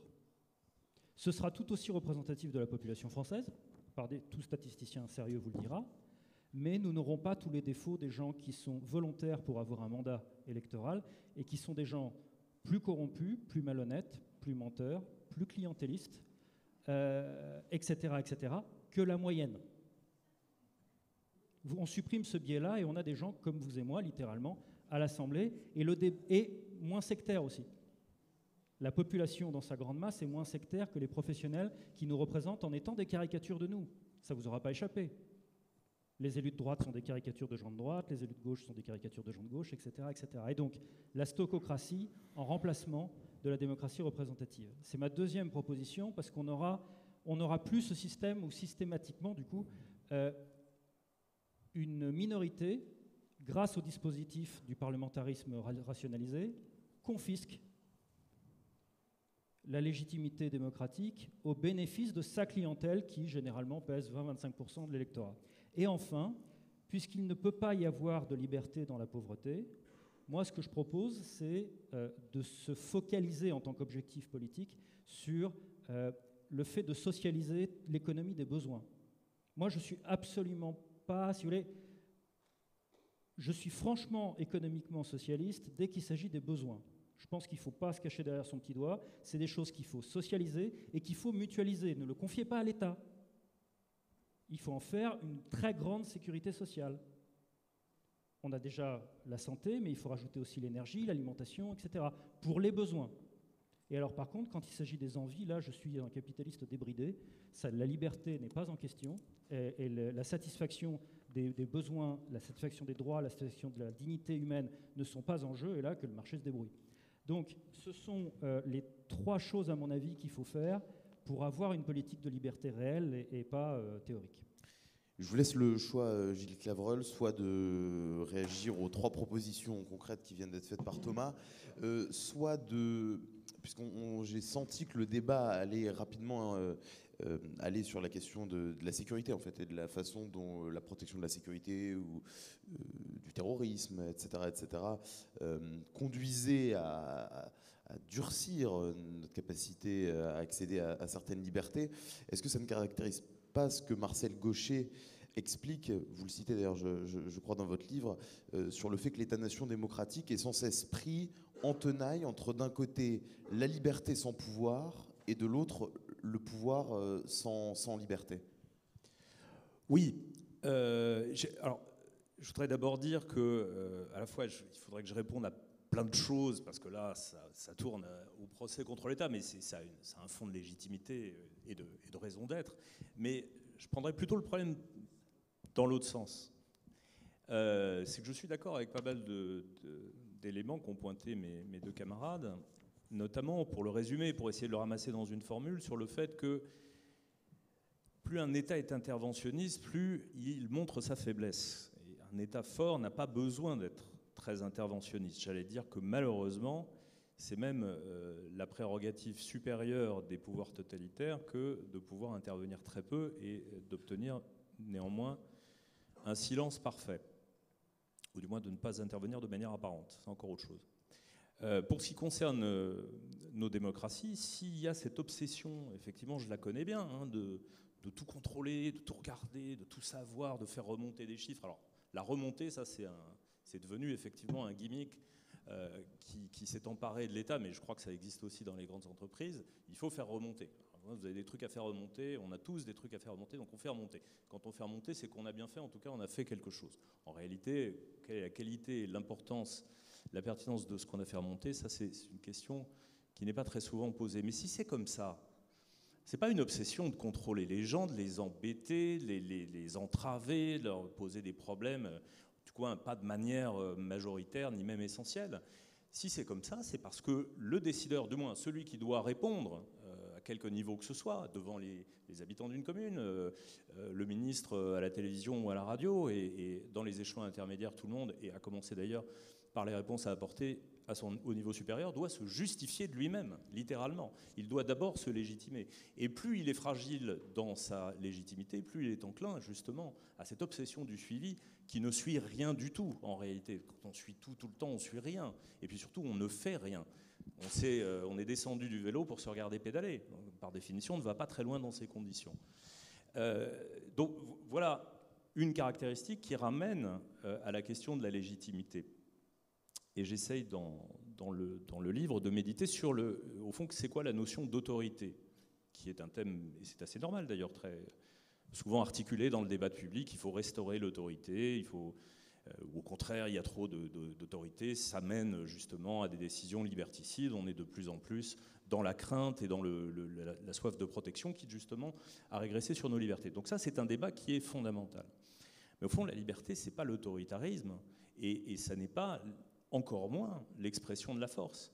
L'autorité, le mot autorité a la même racine que le mot auteur. Et il a aussi la même racine que le nom auguste, c'est-à-dire le juste, celui qui rend une justice équitable, qui fait donc preuve de discernement. Et l'État légitime, c'est celui qui est reconnu par les citoyens comme agissant avec discernement. Évidemment, ça ne suffit même pas pour que les citoyens, du moins dans un État démocratique, lui remettent les clés sans rien regarder. Ils attendent encore un peu plus que ce discernement et ils ne le croient pas sur parole. C'est ça l'avantage d'une démocratie sur tout autre système. C'est qu'effectivement, on peut brocarder, c'est parfois un petit peu facile, tel formulaire qui ne marche pas, et vous vous rendez compte, on me demande de faire tel truc, c'est absurde, etc. Bon, on rit bien. Franchement, ce n'est pas des sujets qui me paraissent totalement fondamentaux. Après, il faut regarder aussi, c'est peut-être utile de savoir de temps en temps aussi ce que pensent les gens et comment ils vivent tout ça et quels sont les effets concrets de toutes ces choses-là. Moi, je n'ai pas le sentiment que la grande majorité de la population française disent autre chose que nous avons besoin de plus de sécurité, nous avons besoin de plus de protection. Nous sommes victimes, et surtout d'ailleurs les plus fragiles, nous sommes victimes de l'insécurité, de la délinquance, du terrorisme. Ce n'est pas des petites choses quand même. Je suis désolé, mais enfin, il faut quand même de temps en temps avoir quelques cordes de rappel avec le réel. C'est quand même ça d'abord qui inquiète à bon droit les gens. D'abord le fait d'être protégé. Et c'est d'ailleurs la première mission, la première vocation d'un État que de protéger ses citoyens. Alors, la question des drogues, par exemple, elle est très intéressante. Moi, je l'ai pratiquée professionnellement, un peu sur tous les versants. La drogue ? Professionnellement. Pas comme un médecin, mais voilà. Comme un praticien des politiques publiques de lutte de prévention et de lutte contre la toxicomanie. C'est comme ça que ça s'appelle. C'est les intitulés officiels qui donnent lieu à ces beaux acronymes qu'on sait fabriquer. Très honnêtement, il faut être extrêmement humble sur ces sujets-là. C'est très compliqué. Si quelqu'un avait une solution miracle, ça se saurait. Regardez ce qui se passe actuellement à San Francisco. On est là dans le champ de la libéralisation totale. Les rues du centre de San Francisco sont en train de devenir un enfer, avec des toxicos qui dorment dans les rues. Oui, non, mais enfin, ça a pris des proportions qui sont assez exceptionnelles. Tout le mouvement Defund Police qui est intervenu dans les grandes cités américaines où il y a eu en effet des victimes de racisme, de violences policières racistes, c'est tout à fait avéré, c'est tout à fait exact. Le fait de diminuer brutalement les moyens de la police a abouti à une explosion de la délinquance et de la criminalité. Prenez le cas de Chicago. Il y a autant d'homicides à Chicago, enfin il y a plus d'homicides à Chicago en une année qu'il n'y en a dans la France tout entière. Voilà. Alors il y a beaucoup d'autres raisons qui expliquent ça. C'est aussi une histoire, mais c'est aussi une histoire de rapport tout à fait différent justement à l'intervention étatique, enfin publique en règle générale. On va avoir un mouvement de balancier et attention, il ne faut pas se tromper. Parce que le mouvement de balancier, il ira justement vers des solutions beaucoup plus répressives et beaucoup plus liberticides.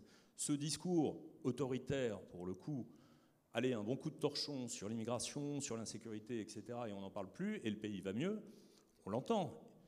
Il est plus très loin de la dernière marche, ce discours-là. Avec quelle promesse derrière ? Et justement, des moyens technologiques, juridiques, qui sont incomparablement supérieurs à ce qu'ils n'ont jamais été.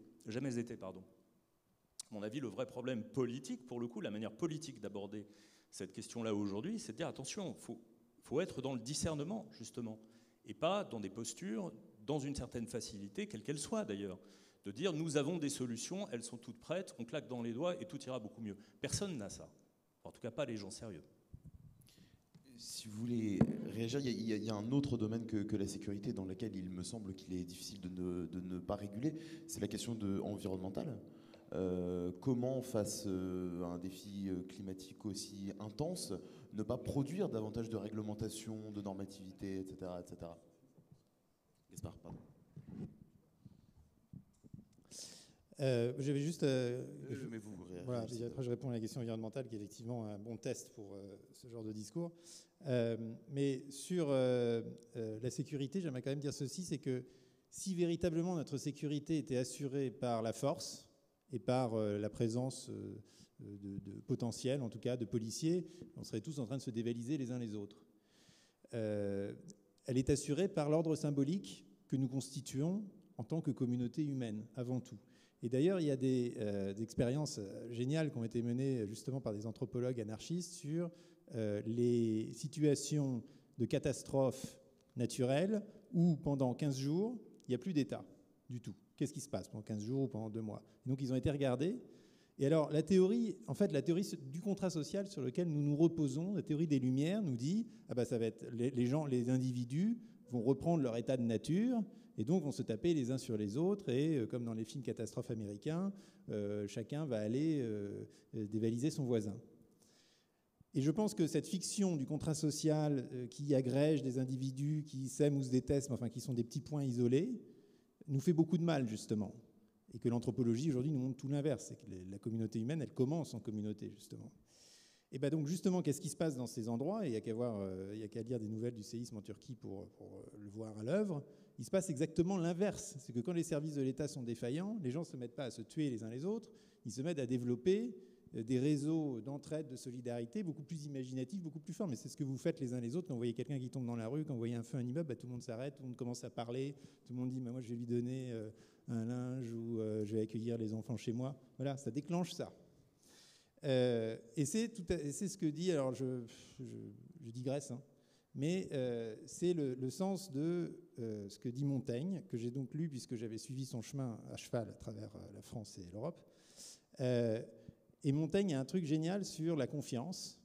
Il dit, si vous voulez obtenir la confiance, et vous allez voir, c'est très proche de ce dont on parle, il faut commencer par la donner. Et il prend 2 exemples. Il dit, moi j'avais une grosse somme d'argent que je devais transporter pendant mon voyage. Alors que faire? Soit je prends des mesures de protection extrêmement dures, où je répartis entre plusieurs serviteurs, je contrôle le soir, je donne des mots de passe ou des clés, ou des trucs comme ça. Il a dit, j'ai choisi la méthode inverse, j'ai tout donné à un gars. Et il dit, par ma si abandonnée confiance, je crée une obligation morale. Et il fait la même chose dans son château. Il vit à une époque de guerre civile entre protestants et catholiques, où tout le monde, où les luttes sont armées, dures. Et il dit, j'ai 2 options, soit je construis des murailles sur mon château, soit je fais exactement l'inverse qu'il choisit de faire, c'est-à-dire je le laisse ouvert à tous les vents. Alors évidemment, c'est un risque. Mais ce risque crée de la confiance. C'est beaucoup plus difficile d'aller dévaliser quelqu'un qui a ouvert sa porte que d'aller casser celle de quelqu'un qui se protège et qui, quelque part, légitime votre acte de violence par les barrières qu'il a lui-même érigées. Et c'est pourquoi Montaigne dit, je rêve d'une société, et on peut toujours entretenir ce rêve, c'est pas interdit, même si on regarde le réel avec beaucoup de sérieux. Je rêve d'une société où les limites des champs ne soient plus délimitées par des grillages, mais par des fils de coton. Et maintenant, je réponds à la question sur l'environnement. Il y a dans l'histoire de la pensée écologique, comme dans l'histoire de la pensée libérale, une vraie conjonction entre la lutte contre la bureaucratie et la lutte pour la nature. D'un côté, il est frappant de voir que Tocqueville, qui est le premier à dénoncer la suradministration en France dans l'Ancien Régime et la Révolution, est aussi celui qui, dans un magnifique petit livre que je vous recommande à tous, qui s'appelle 15 jours dans le désert, décrit son voyage à cheval, d'ailleurs aussi, à travers les forêts du Michigan, et son émerveillement par rapport à une nature, à une forêt primaire, intouchée par l'homme, aux peuplades qu'il rencontre, à l'égalité qui y règne, et tisse un lien, disons, très romantique avec la nature vierge, la nature intouchée. Et à l'inverse, les fondateurs,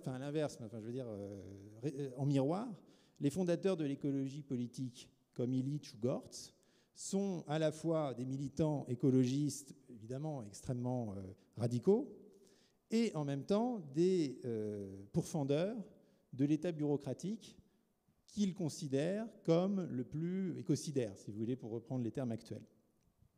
Et donc je pense qu'il y a de manière affective, avant de parler des politiques publiques, dans la liberté que nous donne le rapport à la nature quand on s'y immerge, on voit bien que là on transcende les catégories, les cases, les CERFA. On voit bien qu'on est dans quelque chose de plus instinctif. Et ce même instinct nous fait rejeter, au fond, les structures de pouvoir qui cherchent à organiser nos vies. Nous fait rechercher une forme d'harmonie autogérée avec notre environnement. Alors, comment ça se traduit en politique publique? Ça, bien malin qui le sait, je n'ai pas de réponse très forte sur le sujet, mais enfin, je vois que en tout cas, c'est ce que je vais essayer de faire dans les prochaines années, ça doit être ça, le point de départ, qui est plus affectif, effectivement, qu'intellectuel, mais qui permet de comprendre ce rapport entre nature et liberté, qui est un rapport qui manque terriblement à la pensée écologiste aujourd'hui, et qui pourtant en est au fondement. Brièvement, Thomas Ganeleux, parce qu'il y a un dernier thème qu'il faut qu'on aborde et que l'heure tourne. Ok. Alors, 2 idées forces. Première, la catastrophe écologique en cours fait peser indirectement, mais de manière massive, une menace sur la démocratie. Pourquoi? Parce que la tension croissante sur les ressources est un carburant très puissant pour la montée en flèche de la xénophobie. J'ai droit aux ressources parce que je suis chez moi. Et pour les mesures de type démocratie autoritaire. Je prends davantage pour mon groupe électoral au détriment des autres, ou en tout cas, les autres vont souffrir plus que moi, c'est à eux de faire des sacrifices et pas à moi, etc., etc. Donc ça, c'est la première chose à retenir, me semble-t-il. Deuxième chose, qu'est-ce qu'on fait? Déjà, on fout par la fenêtre tous ceux qui en sont encore à nous répéter en boucle qu'on va tous mourir et à nous faire du diagnostic à longueur de plateau. Ça suffit. Ça suffit. On a compris, maintenant on veut des solutions. Je ne sais pas si vous avez remarqué, on a encore aujourd'hui un embouteillage d'intervenants sur les sujets de l'écologie qui nous répètent juste en boucle qu'on va tous mourir. Et sinon, on fait quoi? On va tous mourir. Le rapport du GIEC dit que, oui d'accord, mais on fait quoi? On va tous mourir. D'accord, merci.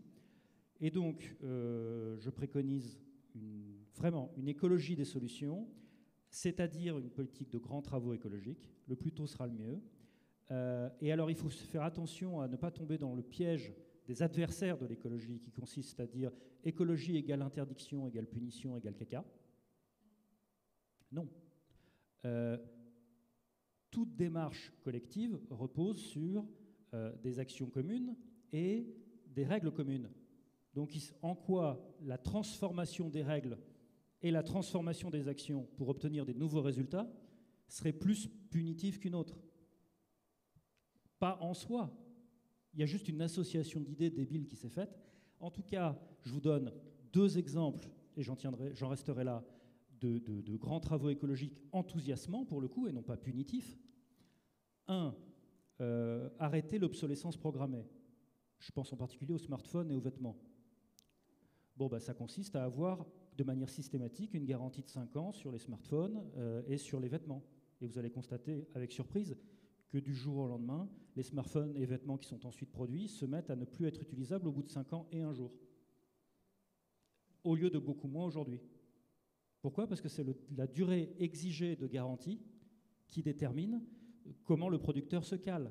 Donc, obtenons ça et vous pourrez garder vos appareils, c'est très concret, beaucoup plus longtemps. C'est très agaçant d'avoir des trucs qui tombent en panne tous les 2 ans quand même, ou qui ne sont plus mettables, les fringues, très rapidement, trop rapidement. Et 2, une politique très très ambitieuse de reforestation, parce que le meilleur récupérateur de CO2 dans l'atmosphère, c'est quand même les arbres. Et donc, il faut une politique massive de reforestation. Attention, quand on vous dit qu'on a déjà beaucoup de forêts en France, c'est partiellement et qu'on a beaucoup reforesté en France, c'est partiellement une légende. Il ne faut pas confondre la reforestation avec le boisement. Quand vous mettez de manière massive toujours le même arbre, vous pouvez constater qu'au sol, c'est mort. Il n'y a pas de sous-bois, il n'y a rien. Pourquoi? Parce que les forêts, c'est comme l'humanité, pour que ça marche, il faut de la diversité. Et donc là, en l'occurrence, il s'agit d'avoir une politique de reforestation fondée sur la diversité des espèces, au lieu de faire de la production de filières bois qu'on a faite massivement pendant la deuxième partie du XXe siècle. Voilà, je m'en tiens. Alors, puisque l'heure tourne, et je pense qu'il y a une question qu'il faut qu'on aborde, c'est la question de la laïcité, puisque dans la question « Sommes-nous encore dans un pays libre ?» L'une des plus grandes lois de liberté est celle de 1905, et que la laïcité à la française est très particulière. Alors, dans votre livre « Voyage d'un philosophe au pays des libertés », où vous allez comme ça de pays en pays voir des expériences originales, il y a le revenu universel, etc., tout un tas d'expériences. Vous racontez un voyage en Inde et votre discussion avec Shashi Tharoor, qui vous fait vous rendre compte de la différence entre le sécularisme à l'indienne et la laïcité à la française. Et vous en venez à dire que la vraie liberté, elle est plutôt dans le sécularisme à l'indienne que dans la laïcité à la française. Et donc d'abord, je voulais vous interroger là-dessus et vous demander si vous estimez... qu'est-ce que vous estimez liberticide dans le fait d'empêcher le port de signes religieux à l'école, sur des mineurs, ou à une femme de cacher son visage avec un voile qui le lui recouvre? Ce qui est liberticide, c'est d'entrer dans la conscience des gens et de supposer les intentions qu'ils ont, de soumission, pas de soumission, un Dieu, pas un Dieu. Chacun a sa conscience et on n'a pas, le juge n'a pas à rentrer là-dedans, et on peut avoir ensuite un jugement moral là-dessus, dire que c'est mal, expliquer pourquoi c'est une humiliation pour la femme ou quoi, mais il faut aussi respecter ceux qui ont fait un choix contraire à partir du moment où ils l'ont fait librement. Et là, l'état de droit est là pour s'assurer normalement, même si ça ne marche pas à tous les coups, qu'il n'y a pas de coercition qui s'exerce. Sur le cas, donc effectivement, moi je passe mon temps à voyager, à me balader pour confronter des idées de philosophie politique ou autres d'ailleurs à la vraie vie. Et donc ce voyage en Inde, c'est un voyage sur la tolérance parce que c'est un état particulier de l'Inde qui s'appelle le Kerala et qui a je ne sais pas si vous connaissez cet état très communiste d'ailleurs, on voit le marteau et la faucille absolument partout dans les rues. mais néanmoins, où toutes les religions coexistent quasiment depuis leur fondation. Donc le catholicisme depuis saint Thomas, l'islam depuis l'Hégire, puisque les commerçants arabes étaient venus portés par les vents de la mousson. Bien sûr, tous les bouddhistes, les jaïns et tout ce qui s'ensuit.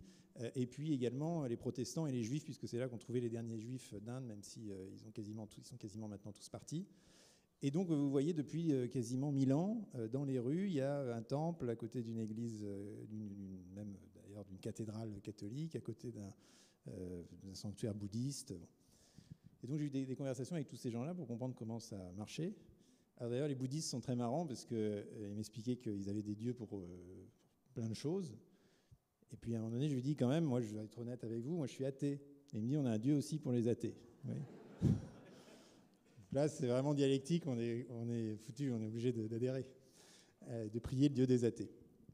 Bon, et donc j'ai été voir effectivement Sashi Tharoor, qui est un vraiment très grand intellectuel indien, qui a écrit des très beaux livres, notamment sur la colonisation en Inde, et qui m'a reçu dans un français parfait, parce qu'il avait travaillé à Genève, et qui m'expliquait que c'était pas la manière dont fonctionnait la tolérance, c'était que justement, elle était très libre dans son organisation, c'est-à-dire qu'il n'y avait aucune loi liée à la question religieuse, que globalement les gens faisaient à peu près ce qu'ils voulaient, et que c'est comme ça que ça marchait. Et il dit, et c'est surtout pas votre laïcité à la française, qui est très interventionniste. Mais là où je reprendrai quand même un peu ce que m'a dit Sashi Tharoor, c'est que ce qu'il a en tête, c'est la laïcité telle qu'on l'a définie depuis les années 90, qui est une laïcité dite positive, où l'État intervient pour notamment limiter l'expression de certaines croyances. La définition de 1905, telle qu'elle est analysée par exemple par Jean Bobéro, que mon voisin doit détester, mais il nous dira ça, c'est au contraire une laïcité qui s'approche un peu de ce sécularisme indien, qui d'ailleurs à l'époque avait été calqué sur le Mexique. Donc quand on dit c'est une spécificité française, pas tellement, et c'est pas très différent non plus de Locke et de la manière dont l'Église est organisée en Angleterre. Enfin, donc il ne faut pas en faire des caisses sur la laïcité à la française. Ce qui est devenu la laïcité à la française, c'est la laïcité des années 90 qui, elle, est contraignante. La laïcité de 1905 est une laïcité qui dit simplement, désormais l'État est neutre, et dans l'espace public, vous faites ce que vous voulez. D'ailleurs, vous exprimez vos opinions comme vous voulez. D'ailleurs, il y avait un débat à l'époque sur le port de la soutane qui avait été tranché très clairement en disant il ne faut pas, surtout pas mélanger laïcité et anticléricalisme. Vous pouvez par ailleurs être anticlérical et insulter le curé, liberté d'expression, mais vous ne pouvez pas non plus vous opposer à ce que lui-même manifeste sa croyance et essaye de la vendre aux autres, éventuellement, s'il est prosélyte. Et donc, je pense que sur ces sujets-là, la meilleure manière de les gérer, c'est souvent de ne pas les gérer, dans les limites de l'état de droit, évidemment, mais ça, c'est complètement différent. Là, on est dans le domaine des crimes et du délit, du droit pénal. Bon, là, on intervient, bien sûr. Mais sinon, c'est de considérer, comme nous l'ont justement fait nos pères fondateurs républicains, que ça ne regarde pas du tout l'État et que ça peut faire partie du débat civil que nous pouvons avoir entre nous, mais que on ne doit pas demander à l'État de faire ce qu'on n'arrive pas à faire nous-mêmes par la conviction ou le comportement. Voilà, c'est à nous finalement d'aller prêcher la bonne parole, pour ou contre ou quoi, sans demander à la puissance centrale d'intervenir, parce que là, c'est ressenti de manière extrêmement dure. D'ailleurs, j'avais fait la même expérience à Mulhouse, puisque quand j'avais fait ma promenade à cheval, j'étais passé par Mulhouse, et Montaigne, quand il arrive à Mulhouse, arrive dans la première ville réformée de France, qui est à l'époque déjà l'Allemagne, et il va voir justement les protestants pour comprendre ce qui se passe. Donc moi, quand j'ai été à Mulhouse, en répliquant un peu l'expérience, mais de manière contemporaine, j'avais été voir les musulmans de la mosquée Ad-Nour, les représentants des cultes protestants, juifs, catholiques. Et effectivement, la conception qu'on a aujourd'hui de la laïcité, alors évidemment, en plus, c'est compliqué avec le fait que c'est le concordat, enfin, c'est ça, mais on a un rapport compliqué parce qu'il va passer par la puissance publique, et c'est ça, en fait, qui crée la tension, très souvent. Gilles Clavreul, vous voulez réagir peut-être à ce que vient de dire Gaspard? Non, moi, j'ai rien contre personne. Je déteste pas, la détestation n'est pas mon fort. J'aime beaucoup les travaux de Bobéro, historien, quand il dit des choses pas tout à fait neuves sur le processus d'élaboration de la loi de 1905, par exemple. On peut discuter la mise en avant du personnage brillant au détriment d'autres et de choses de choix. J'ai plus de problèmes lorsque Jean Bobéro utilise cela comme une position d'autorité pour faire passer pour une vérité scientifique des choses qui se sont avérées, ou fausses ou malheureuses. Fausse, c'est quand il prétendait, lors du vote de la loi de 2004 d'interdiction des signes religieux à l'école, que ça allait pousser à la multiplication des écoles musulmanes. J'ai envie de dire, si on défend une position de liberté, où est le problème, d'abord? Et deuxièmement, c'est pas du tout ce qui s'est passé. Pas du tout. Puisque au jour d'aujourd'hui, combien il y a d'écoles musulmanes privées en France? Il y en a 30. Au Royaume-Uni, où c'est pas du tout, évidemment, où il n'y a pas d'interdiction d'aucune sorte, il y en a 200. Alors même qu'il y a moins de musulmans au Royaume-Uni qu'en France. Donc c'est une erreur. Une erreur plus funeste encore, ça a été de donner une position de légitimité. Il est loin d'être le seul accessible à ce péché, une position de légitimité à un monsieur, dans le milieu des années 90, un jeune prédicateur suisse qui s'appelait Tariq Ramadan, et dont on a fait la figure nouvelle de l'islam tel qu'il devait s'acclimater au contexte européen, disait-on. Bon, justement, le cœur du problème, c'est ça. Il ne faut pas mettre la charrue avant les bœufs, ni inverser les faits et la cause. Il n'y a pas eu une nouvelle laïcité du jour au lendemain de gens qui se sont dit « Oh là là, il faut absolument qu'on fasse quelque chose de nouveau, parce que là, ce n'est pas suffisant ». Il y a eu l'irruption d'une question de l'islam sur la terre française, là où, sur la terre métropolitaine plus exactement, là où il n'était pas. Et au fond, l'Inde que j'ai eu la chance de bien connaître grâce à l'ENA, parfois il faut bien que ça serve à quelque chose, ces institutions, puisque j'ai fait mon stage d'ambassade là-bas, j'y ai passé donc beaucoup de temps, j'y suis retourné, c'est un pays qui m'est très cher. Oui, le sécularisme, qui n'est pas si différent de ça, de la laïcité, parce qu'au fond, le sécularisme à l'indienne, il dit quoi? Il dit un truc évident et que tous les pays modernes affrontent.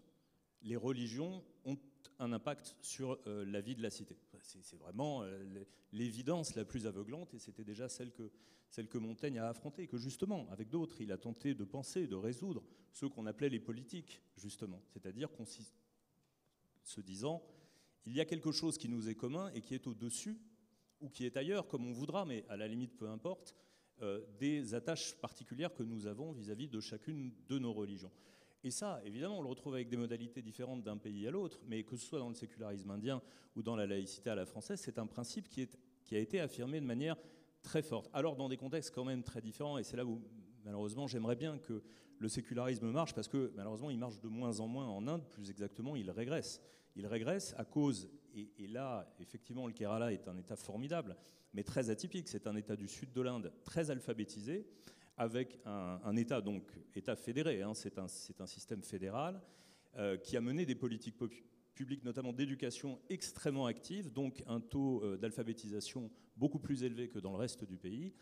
Et aujourd'hui, l'essentiel, le barycentre politique de l'Inde, c'est le Nord, et le Nord est dominé aujourd'hui par un parti ultranationaliste et de plus en plus nationaliste, qui est le BJP, et dont les racines sont des racines nationalistes, quasiment proto-fascistes, pour ainsi dire, dans les années 30. Et aujourd'hui, ce socle, cet ADN, se révèle et se traduit par des politiques publiques de mise à l'écart, littéralement, et littéralement d'anéantissement culturel de la minorité musulmane. Anéantissement culturel, ça veut dire quoi? Ça veut dire, très très prosaïquement, que l'État du Uttar Pradesh, qui est gouverné par le BJP, a effacé de tous les dépliants touristiques rien moins que le Taj Mahal, et qu'il est régulièrement question chez les ultras de le détruire, purement et simplement. L'une des plus belles merveilles de l'humanité, un patrimoine commun à l'ensemble de la population mondiale. Donc c'est ça qui est en train de se passer en Inde, c'est justement le fanatisme de l'identité, la passion religieuse, qui est une réinvention mythologique monstrueuse du patrimoine culturel hindou, qui est par ailleurs magnifique, extraordinaire, mais qui est passé dans des passions politiques d'une très grande violence. C'est vrai en réalité depuis l'indépendance de l'Inde, puisqu'elle s'est soldée par des dizaines de milliers de morts et un conflit qui dure en réalité entre l'Inde et le Pakistan et qui n'est pas prêt de se résoudre. Tout ça pour dire quoi? Exactement comme l'Europe l'a connu au XVIe siècle et avec des violences considérables, la question religieuse est un facteur, peut devenir, pas tout le temps heureusement, et pas dans n'importe quelle condition, un facteur de division, de conflit, et peut répandre la mort. Ce n'est pas le sentiment religieux qui est en cause en l'occurrence, mais c'est l'expression mondaine, concrète, humaine de la religion. Et c'est exactement aussi ce débat qui a été posé, et de très belle manière, en 1905, et qui nous a légué ce système qu'est la laïcité. Après, je ne reviens pas sur les usages polémiques qui sont faits par les uns et les autres de ce terme, mais au fond, ils remettent toujours en jeu un peu ce même débat-là. Est-ce qu'à un moment donné, nous sommes capables de définir des règles collectives qui mettent à distance, non pas la religion, mais l'usage belliqueux de la religion? On en est toujours là. Et aujourd'hui, oui, il y a des acteurs sociaux qui s'appellent clairement les islamistes, qui veulent faire un usage belliqueux de la religion. Il y en a d'autres qui s'appellent les identitaires, qui prétendent leur répondre, mais plus ou moins avec les mêmes moyens et les mêmes finalités, qui est une finalité d'élimination de l'adversaire, au moins symbolique. Pour conclure, Thomas Guénolé, puisqu'il nous reste juste ce temps-là. Ok. C'est toujours l'inconvénient quand on passe en 3e sur 3, c'est qu'on doit faire plus court. Mais, oui, je relève le défi. Je relève le défi. Oui, c'est vrai, mais je relève le défi. Je suis chrétien. Je le précise parce que avant je n'en parlais pas, parce que je considérais que ça ne regardait que moi. Mais depuis quelque temps maintenant, j'en ai marre que ceux qui en parlent et le revendiquent soient surtout des gens d'extrême droite, et qui en parlent comme en parlent les pharisiens dans le Nouveau Testament, c'est-à-dire qu'ils sont obsédés par les apparences et le folklore et non pas par le message, et ça m'énerve. Et donc ils vont vous parler de racines chrétiennes ou de valeurs chrétiennes sans jamais les définir, et quand ils s'essayent un peu à les définir, ça consiste essentiellement à ne pas être arabe. Je résume. Hein. Et donc, je précise cela aussi pour qu'on comprenne bien que dans ce que je vais dire, il n'y a pas d'hostilité de principe envers le fait religieux, pas du tout, puisque j'en fais moi-même partie en tant que chrétien. Le principe de laïcité, c'est un principe de neutralité de l'État et plus généralement de tout ce qui en fait partie, la puissance publique, les administrations, les services publics, tout ce que vous voulez, en ce qui concerne la spiritualité. Je rappelle juste que c'est ça, hein, la laïcité, ça n'est pas autre chose. Et donc, si vous voulez, l'État, la République est daltonienne, elle ne voit pas la religion. C'est ça, le principe de laïcité, normalement. Et donc, on a un problème, c'est qu'on a une loi sur le port des signes religieux à l'école qui est en contradiction flagrante avec la définition que je viens de vous donner, qui est celle de la loi de 1905. Contradiction flagrante, puisqu'elle interdit le port de signes religieux ostentatoires aux usagers du service public, et non pas à l'État ou à l'administration. Pourquoi une collégienne, une lycéenne, devrait-elle ne pas avoir de signes religieux particulièrement visibles à l'école? Pourquoi? Alors que pendant ce temps-là, la même peut entrer à la poste et porter je ne sais quel signe religieux. Pourquoi un devoir de neutralité? Si on met les pieds dans le plat, eh bien c'est parce que nous avons été un certain nombre dans les années 80, je peux le dire sereinement, j'étais gosse à l'époque, à avoir ressenti comme une altérité insupportable le fait de voir du port du voile chez des gamines à l'école, et où donc on a invoqué un principe qui ne s'appliquait pas dans ce cas-là, simplement pour se débarrasser d'un voile que je ne saurais voir. Et on a ainsi fait rentrer le ver dans le fruit, qui est que, de plus en plus maintenant, nous avons des dispositifs qui consistent à envisager ou faire une interdiction supplémentaire pour des gens qui ne sont pas l'État, mais qui vont devoir ne pas s'habiller comme ceci, ne pas faire cela, parce que vous comprenez la laïcité. Alors que la laïcité, je le répète, c'est la neutralité de l'État, de la puissance publique, de tout ce que vous voulez, mais ça n'a pas à être la neutralité de la population elle-même. La population fait bien ce qu'elle veut, et elle s'habille bien comme elle veut, y compris d'une façon qui, à titre personnel, me dérange, j'avoue. Je ne suis pas un grand fan du port du voile, ce n'est pas le sujet. Je ne suis pas un grand fan des skinheads non plus. Et pour les imbéciles éventuels qui regarderont la vidéo, je ne suis pas en train de faire un parallèle entre le port du voile et le skinhead. Hein, parce que, vous savez, dans les réseaux sociaux, il y a toujours des commentaires idiots. Donc, simplement, je dis qu'il y a plein de choses qu'on désapprouve. Mais ce n'est absolument pas le sujet. Qu'est-ce que la laïcité a à faire là-dedans? Par ailleurs, je ne peux pas parler de ça sans évoquer les concordats. Ce serait malhonnête de ma part. Je suis tout à fait favorable à l'abolition totale du concordat d'Alsace-Moselle et des concordats en général, parce qu'on parle d'Alsace-Moselle, on ne parle pas de la Guyane, bizarrement, et d'un certain nombre d'autres territoires où, effectivement, le principe de laïcité n'existe pas. Et donc, vous avez un certain nombre de tartuffes dans les débats publics qui vous disent la laïcité, ce principe républicain fondamental, absolument, il faut lutter contre toutes les atteintes, sauf chez vous donc. Chez vous, on s'en fout. La laïcité, c'est un truc super important, vraiment, il faut vraiment l'appliquer de manière extrêmement ferme, sauf chez vous. Et la France est une république laïque, sauf vous. Voilà, et tout va bien. Bah non, c'est incohérent si vous voulez. Alors, dernier point, et je m'en resterai là sur la laïcité, c'est une obsession personnelle, j'avoue. Les jours fériés chrétiens dans le calendrier de la République française, je trouve ça complètement délirant. La République française, qui a le principe de laïcité, a notamment un jour férié pour commémorer le fait que Jésus est monté au ciel. Je répète, je suis chrétien, mais je ne comprends pas ce que ça fout là. Sérieusement, c'est un jour férié de la République laïque française. Oui, mais c'est débile. Je veux dire, la définition de l'objet de ce jour, c'est que Jésus de Nazareth est monté au ciel. Et donc la République française, qui a donc le principe de laïcité, a un jour férié pour ça. Je pourrais vous parler de la signification de la Toussaint, de l'Assomption, de tout ce que vous voulez. J'ai pas de problème avec ces trucs-là par rapport à ma foi personnelle, mais je ne vois pas pourquoi les 2 Français sur 3 qui n'ont aucune religion auraient un jour férié sur ce jour-là. Et donc je préférerais... Mais c'est pas ce que je dis. Attends. Et c'est pourquoi, à titre personnel, je préconise depuis plusieurs années maintenant le remplacement des jours fériés chrétiens par des jours fériés républicains. Le droit de vote des femmes, l'abolition de l'esclavage, etc., etc. Et non pas l'Ascension, la Pentecôte et que sais-je. C'est grotesque. Non, pas nécessairement. Lundi, c'est pas un truc de chrétien. Lundi, c'est le jour de la Lune. Moi, elle me dérange, ça en fait déjà un. J'ai comme l'impression que les débats vont continuer à la fin après cette intervention. Merci beaucoup Thomas Guénolé, merci Gilles Clavreul et merci Gaspard Koenig pour cette heure et demie passée ensemble. Merci aux bénévoles, aux équipes de la ville, aux équipes techniques qui sont toujours là et qui font vivre ce festival. Merci à vous, vous êtes un public très attentif et c'est très agréable. Et le festival continue encore tout cet après-midi.